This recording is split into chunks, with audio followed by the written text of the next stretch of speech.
The Peasant and the Apple Tree.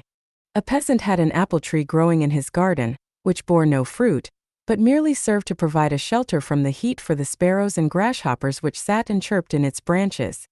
Disappointed at its barrenness, he determined to cut it down, and went and fetched his axe for the purpose.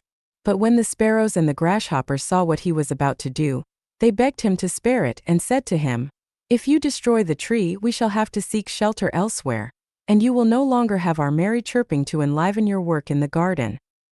He, however, refused to listen to them, and set to work with a will to cut through the trunk. A few strokes showed that it was hollow inside and contained a swarm of bees and a large store of honey. Delighted with his find, he threw down his axe, saying, "The old tree is worth keeping after all." English proverbs from the short story. Utility is most men's test of worth.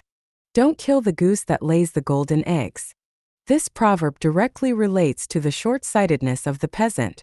It warns against destroying something that provides ongoing value, even if the immediate benefit seems insignificant. Look before you leap.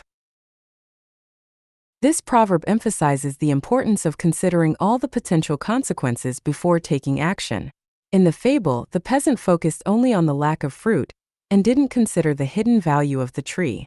You can't see the forest for the trees. This proverb highlights the danger of getting too focused on the immediate details and missing the bigger picture. The peasant only saw the barren tree, neglecting the potential benefits it offered, like shade or a home for helpful creatures. A stitch in time saves 9. This proverb emphasizes the importance of addressing problems early on before they become bigger issues. The peasant could have cared for the tree to improve its fruit production instead of resorting to cutting it down. Vocabulary in real context. Peasant. Rural person, poor farmer. Merely, only, simply. Chirp, to sing delightfully. Barren. Infertile, unproductive. Fetch, to go and get something. Merry, happy. Enliven. Invigorate, cheer up. Trunk. The main stem of a tree. Stroke blow. Swarm. Group of insects. Questions for discussion. Why was the peasant angry with the apple tree? What did the sparrows and grasshoppers offer the peasant in exchange for keeping the tree? What lesson do you think the fable teaches about short-sightedness or valuing something beyond its immediate use?